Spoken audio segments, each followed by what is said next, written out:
What's up, Windwalkers, and welcome to my Nexus Princess Kyveza Mythic POV. So, I'm going to start this one with a bit of a disclaimer. This kill was from just over a week ago, and this was only my 10th pull on the boss, so by no means is this perfect. But I will discuss areas in which I did things well, but also where I think I could have done things differently, so you can optimize what you do on your own pulls of this boss. So, let's initially quickly go over talents for this boss. This is a completely single target fight, so with the Windwalker talent tree, this is going to be your go-to. These are the talents taken by over 93% of all Windwalkers for this boss, so I wouldn't recommend straying too far off the path. In terms of monk talents, because this is a pure single target fight, we are looking at running some dead talents for this encounter. I personally chose to run 2 dead talents here, Jade Walk and Peace and Prosperity. However, you can switch out one of these for bounding agility if you find the need for a bit more mobility, but honestly, you probably won't in this fight. Right, so let's get straight into it. We start off this fight with our single target opener and straight into the single target priority list. As a melee, you'll get some good uptime here, as you should never be getting the mechanics to place these portals around the room. Now, you might have noticed that on the left hand side of the screen, I actually have a list of personal ability timers, and I would highly recommend you use these for this boss. Specifically, for knowing when you need to be using your defensives. This fight is completely defensive oriented, and if you mismanage them at any point, you're more than likely going to find yourself flat on the floor. When it comes to positioning during the main phases of this fight, you're going to want to be tightly stacked with your group in roughly the center of the room. Throughout this fight, there's going to be shadow clone frontals that you need to make sure you avoid if you're not targeted. Still stay in the center of the room, but take a second to look around yourself and be sure you aren't in any of their paths. From the few pulls I had, I came to the conclusion that trying to line Storm Earth and Fire up for when the portal mechanic comes in is the best way to go about getting the most damage out of this ability. If you use this ability when shadow clones are up, you could end up with this mechanic and lose a lot of uptime. Here, you can see I use it a bit later and overlaps with mechanics coming out. This is going to be a damage loss. For the rest of the fight, I do pop it at the correct time and I get a lot more uptime on the ability. So, now's a good time to talk about the dagger lines on the ground. You cannot get hit by them. There is practically zero leeway here, and if you do, you're just going to die. Dodging these is the #1 priority when they're coming in. You can't do damage when you're dead. So, we're about to go into the first intermission, and this is when your defensives are going to come into play. In an ideal world, you want Fortifying Brew and Diffuse Magic ready for every single intermission, as the damage that comes out during this is just ridiculous. On the left with my timers, you can see that both these defenses have set times to be used. I've chosen these times as this allows Fortifying Brew to run for the last half of each intermission and Diffuse Magic to run through for the last 6 seconds when things get hectic. However, the Diffuse Magic timer is a little bit off on this pull as I hadn't had much time to refine my timings. I'd probably push it back about 4 seconds each time. Now, it's not always going to work out perfectly like this with these timers, and we're about to see that in action. If you have to pop one of these defensive earlier to stay alive, don't hesitate. So, let's slow things down and actually dissect what's happening during this intermission. First off, I use Touch of Karma here, and that's a mistake. The reason Touch of Karma isn't assigned on the timer is because you need to be saving this defensive for when you get the Shadow Clone mechanics, for 2 reasons. 1, it absolutely is going to chunk your health bar, and 2, you're having to move outside of the group, which means a lot less healing is coming your way.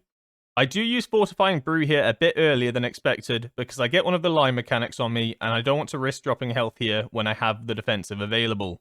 I also noticed that my Diffuse Magic timer is slightly off here, so I activate it earlier and managed to take pretty much 0 damage, even though I have a double stacked line on me. Diffuse Magic is insanely good in this intermission. So, following this intermission, there is quite a bit of downtime for melee, so this is the perfect time to drop all of your big cooldowns and go as hard as possible on the boss. Unfortunately, I did waste a health pot in the intermission, and that's a mistake. I wasn't remotely close to death, and now I'm going to have to solely rely on Vivify for all of my healing. You really want to be using your health stone and healing potions when you really need to on this fight. Otherwise, you'll be going through 60% of the fight without them, like the idiot on your screen.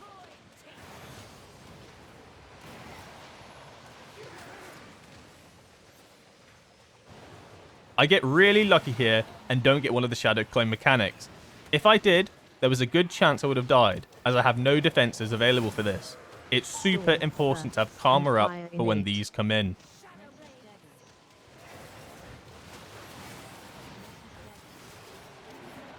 Here is a really good example of when to use Storm, Earth and Fire.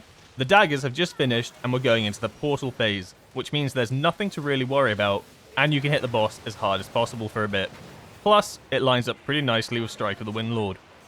Okay, so I finally get the Shadow Clone mechanic, and I'm putting it through the boss. So what you want to do here is run behind the clone that's opposite from it, so that they dash through each other, but you only get hit by one. I pop Touch of Karma here, and you can see how the dash instantly consumes the entire absorb. That's how hard this thing hits. So, now I have the orb debuff on me, and they're about to come out. Now, I recommend staying out here and waiting for the mechanic to pop, as a lot of the time it overlaps with dagger lines, and if you're not pre-positioned, you're in for a world of pain, and it will probably wipe your group. Also, here you can see that I'm spamming Vivify. I have nothing else to do here, and making sure you're topped is always worthwhile, especially with another chunk of damage coming in. So, you can see how low I drop. If I hadn't been using Vivify, I probably would have died here. Don't sleep on it, and make sure you use it on this fight proactively. However, I did use Fortifying Brew here in panic, and that is a massive mistake. I'm not going to have it up for the intermission, so my biggest focus here is going to have to be staying alive over doing boss damage, which really, you never want to be in that situation.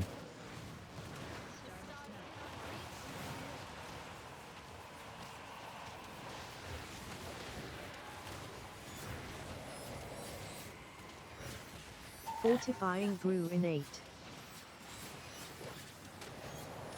So, you can see that things are getting a bit hairy here, and I diffuse magic early to try and make up for the lost Fortifying Brew.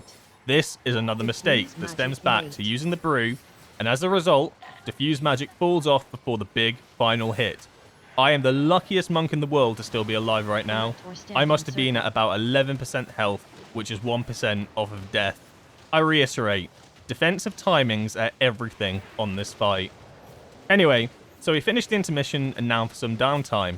So that means big cooldowns come out and it's time to relax and just blast the boss for a bit.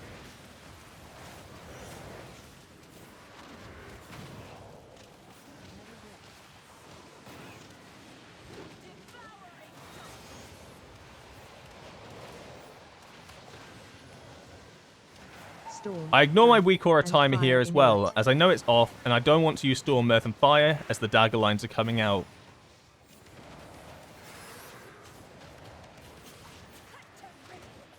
I do pop it a little early during the dagger mechanic going into portals here, which is a bit of a damage loss due to having to focus on positioning. But I do line it up with Touch of Death, which is going to make it hit harder for this last use of the fight. So, final shadow clones come out and I get one.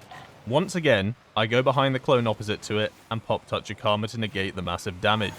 Now here, I am a greedy goblin, and I could have cost us the kill by trying to get a bit more damage in.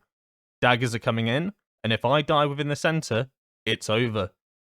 Always play it safe with this mechanic, and wait for the orbs to pop before going back in. Don't be like the idiot on the screen. You can see how close I am to death as well. There was just no need. I pretty much have to pop every defensive I have just to stay alive. I also spam Vivify, and just by the skin of my teeth, I survive. And now, we just nuke the boss down until it's dead. So, what are the key takeaways from this POV? 1. Defensive and healing management. If you get lax with this, or don't respect it, you're more than likely going to be floor POVing this encounter. 2. Don't sleep on Vivify. It saved me from death twice in this fight. 3. Don't be a greedy goblin when you have the orb mechanic on you.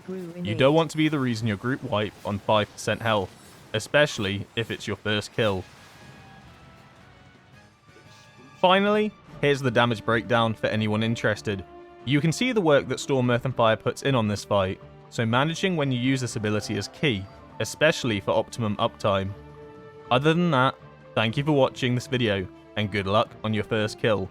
I'll catch you in the next one, where we take a look at the Silken Court.